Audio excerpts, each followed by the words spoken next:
Baik, bismillahirrahmanirrahim. Assalamualaikum warahmatullahi wabarakatuh. Selamat pagi. Jadi pada pertemuan kali ini kita akan membahas mengenai hazard, ya, atau bahaya, risk, ya, atau risiko, dan cara mengontrolnya. Baik, kita mulai.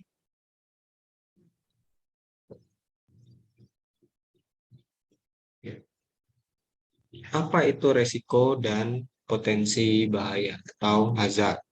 Ya, pada umumnya setiap sistem proses produksi di industri itu biasanya telah ditunjukkan adanya berbagai potensi bahaya, ya, yang senantiasa mengancam para pekerja maupun lingkungannya. Nah, tapi kebanyakan para pekerja atau orang-orang yang berkepentingan di dalam sebuah industri itu tidak mudah mengenali potensi bahaya tersebut.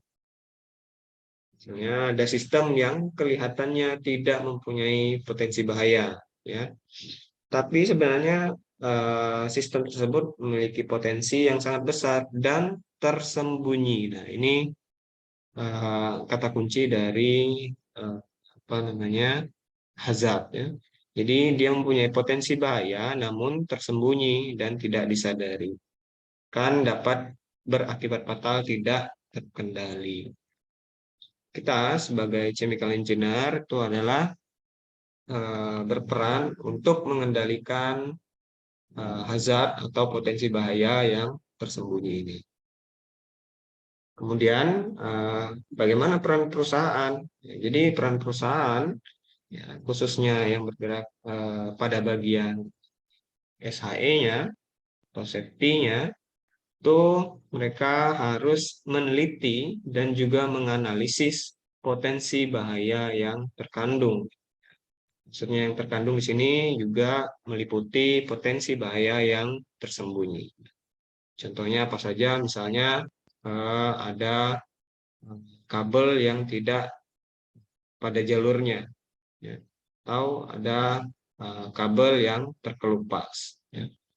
Itu mungkin saja pada saat itu tidak berbahaya, tapi dia memiliki potensi bahaya yang bisa menyebabkan kerugian. Kemudian apa itu hazard? Ya. Jadi hazard itu adalah suatu keadaan yang memungkinkan atau dapat menimbulkan kecelakaan atau kerugian, ya. Misalnya dalam bentuk cedera, penyakit, kerusakan yang mengurangi pelaksanaan fungsi yang telah ada. Itu sumbernya dari Kemenaker Trans. Kemudian hazard itu adalah potensi yang dimiliki oleh suatu bahan atau material atau proses atau juga kondisi yang menimbulkan kerusakan atau kesakitan. Bisa juga dalam bentuk kerugian ekonomi. Ya. Jadi itu untuk hazard atau bahaya. Kemudian apa bedanya dengan risiko atau risk?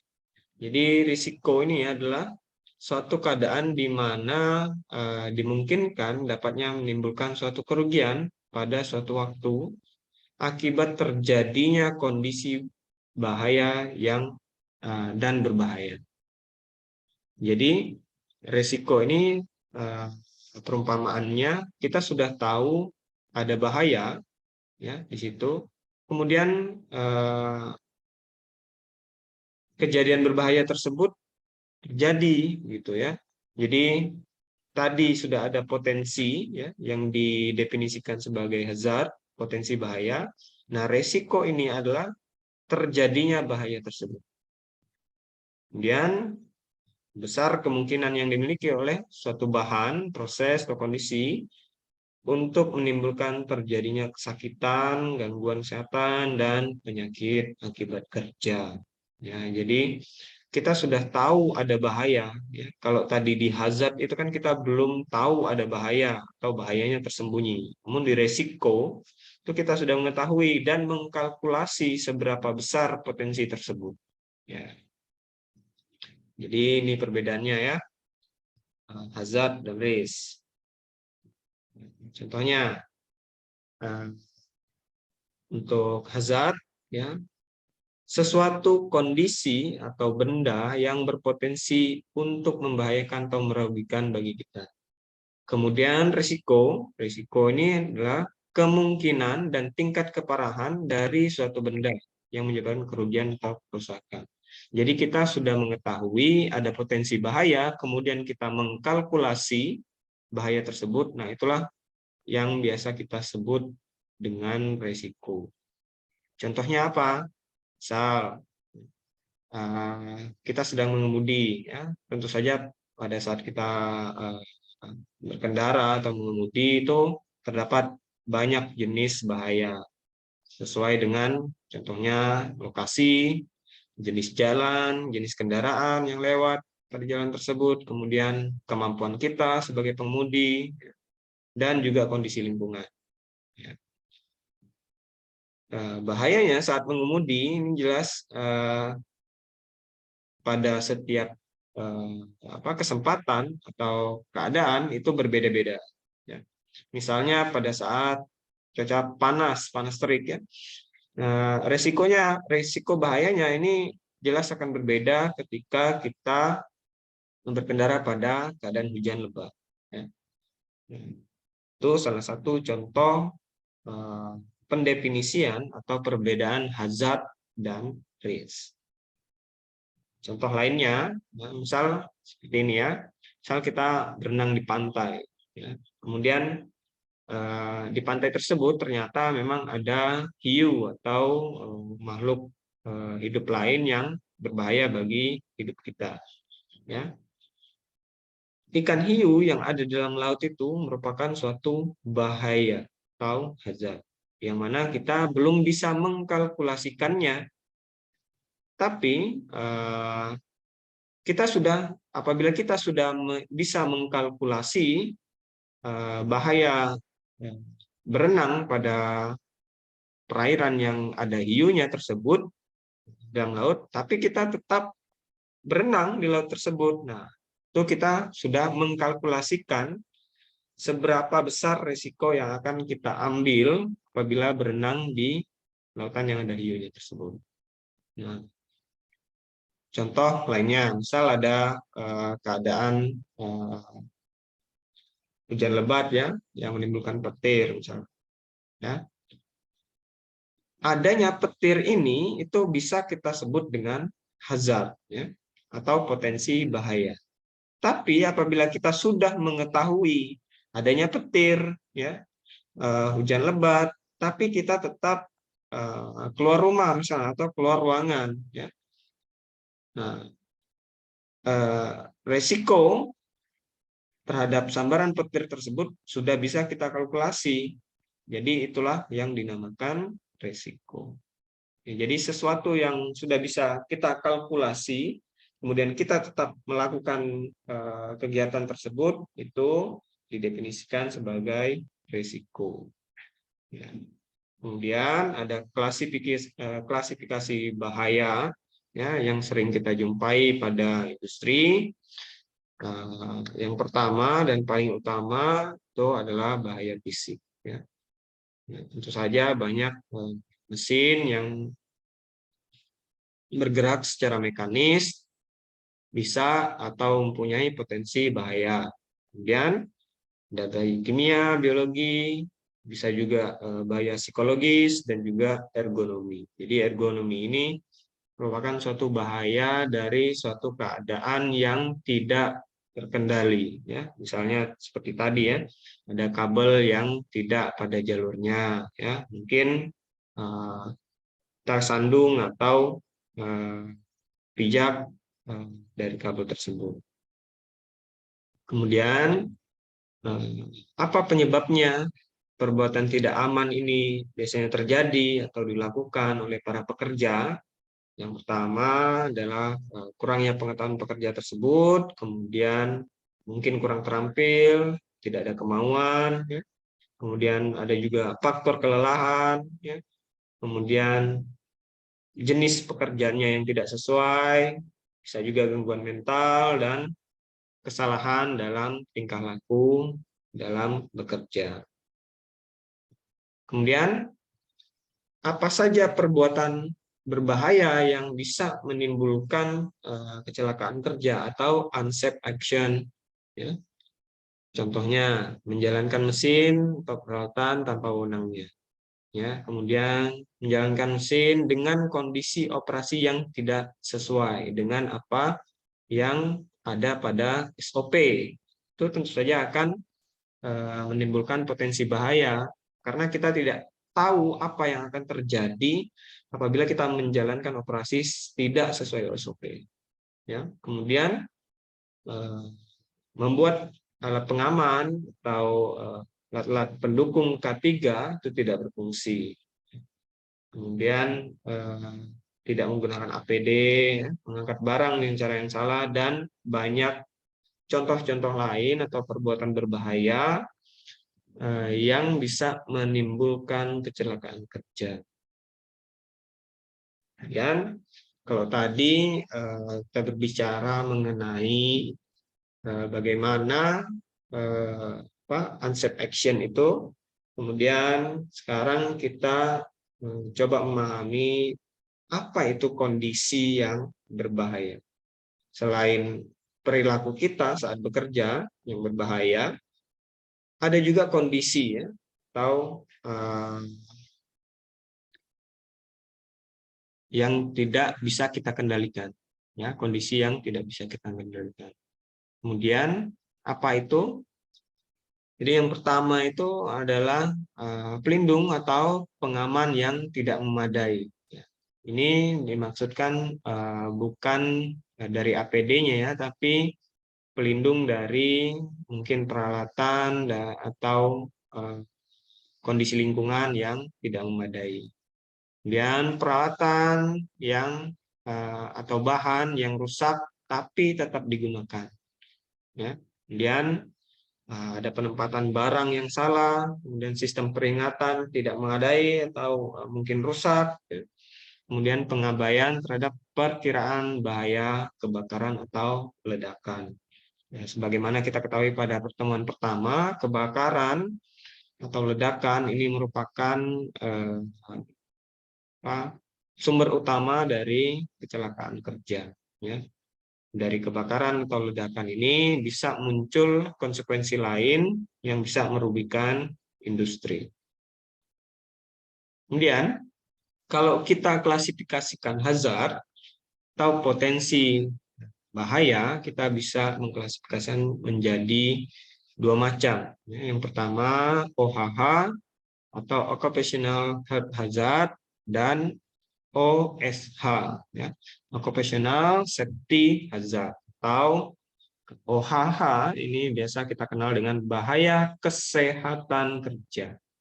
Ya, apa saja bahaya kesehatan kerja? Jadi bahaya kesehatan kerja itu umumnya yang menimbulkan terjadinya gangguan kesehatan, sakitan, dan penyakit akibat kerja.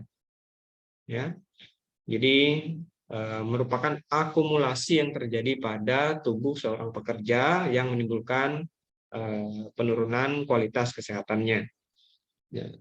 Kemudian, apa bedanya dengan OSH atau bahaya keselamatan kerja? Jadi bedanya adalah kalau OSH ini itu adalah potensi bahaya atau potensi untuk menimbulkan terjadinya accident atau kecelakaan kerja pada kurun waktu tertentu yang bisa menimbulkan injury atau luka baik pada manusianya maupun pada proses kerja. Ya, atau bisa kita simpulkan OSH ini adalah kecelakaan pada saat bekerja.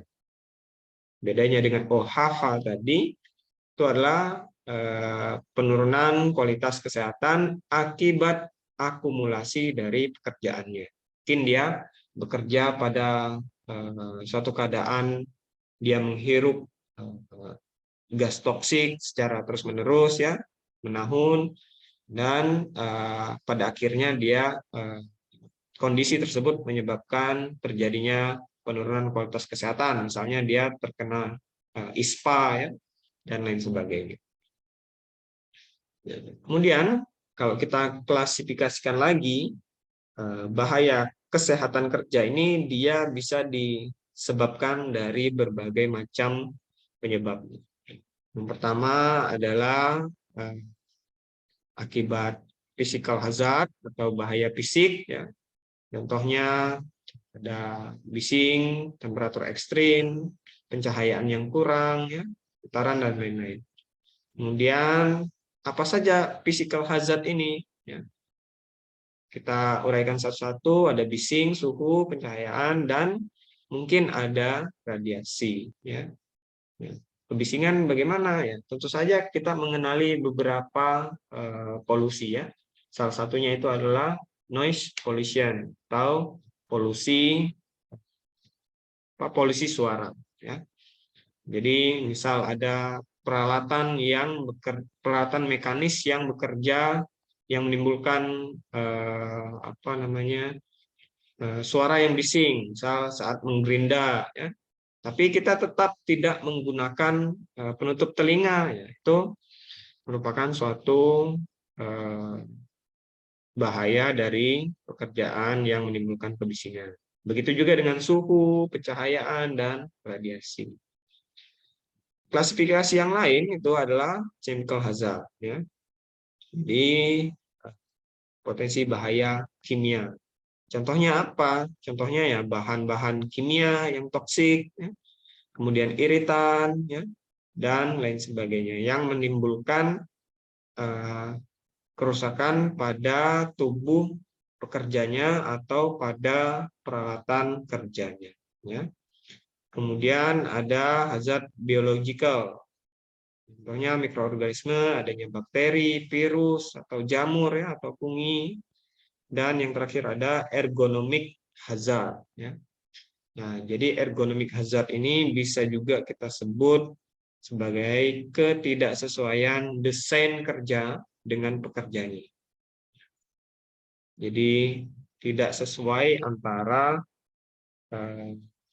baik itu kondisi kerja, kemudian peralatan kerja, dengan jenis pekerjaan yang sedang dikerjakan. Ya. Kemudian, kalau kita rinci lagi, untuk safety hazard-nya, atau bahaya keselamatan kerjanya, itu bisa kita rinci menjadi 3 lagi. Ya, yang pertama ada mechanical hazard, contohnya bahaya yang terdapat pada benda-benda atau proses yang bergerak menimbulkan dampak seperti terpotong, tertusuk, ya, tersayat, tergores, ya. Ya, ini merupakan terjadinya kecelakaan kerja yang langsung, ya. Beda dengan tadi, ini merupakan klasifikasi bahaya untuk kesehatan kerja atau OHH, ya, yang bisa terakumulasi pada diri pekerjanya.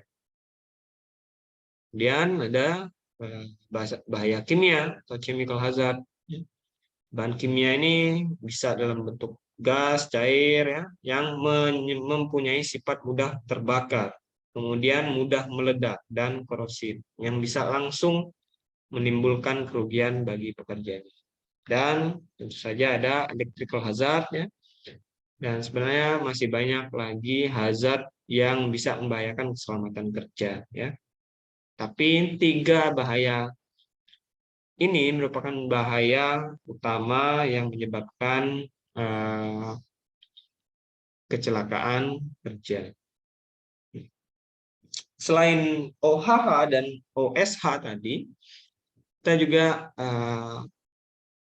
sering menjumpai atau mengenali yang namanya hazard somatik, ya. Jadi hazard somatik ini bisa definisikan sebagai hazard atau bahaya yang sudah ada pada tubuh pekerjanya tersebut, atau biasa kita kenal dengan faktor resiko. Apa saja? Yaitu penyakit-penyakit bawaannya. Contohnya dia mempunyai hipertensi, mempunyai DM atau diabetes, ya, obesitas, asma, dan lain sebagainya. Bagaimana cara pengendaliannya? Pengendaliannya ya tentu hidup sehat, ya, diet seimbang, olahraga, dan lain sebagainya, ya. Medical check up itu juga merupakan salah satu antisipasi untuk mengurangi hazard somatik. Misalnya kita ketahui bahwa setiap perusahaan itu mewajibkan kerjanya minimal 1 kali dalam 1 tahun untuk medical check up, ya, itu untuk mengendalikan hazard somatik tersebut. Kemudian selain hazard somatik, apalagi yang mempengaruhi OSH tadi atau OHH tadi, itu adalah behavior hazard, ya, atau bahaya karena perilaku kita sendiri. Contohnya apa? Kita makan makanan yang tidak sehat, minum alkohol misalnya, ya, merokok, dan cepat marah, ya, atau emosional. Itu juga merupakan behavioral hazard, ya. Hazard yang disebabkan oleh tingkah laku kita sendiri. Bagaimana cara mengendalikannya? Tentu saja kebalikannya. Jadi untuk mengendalikan behavioral hazard ini, kita harus melakukan tingkah laku hidup sehat, ya. Ya, tentu saja hidup sehat, misalnya contohnya ada olahraga, ya, diet seimbang, dan lain sebagainya. Mungkin itu saja untuk teman kita kali ini. Kita akan melanjutkan pembahasan selanjutnya pada pertemuan yang berikutnya. Terima kasih. Assalamualaikum warahmatullahi wabarakatuh.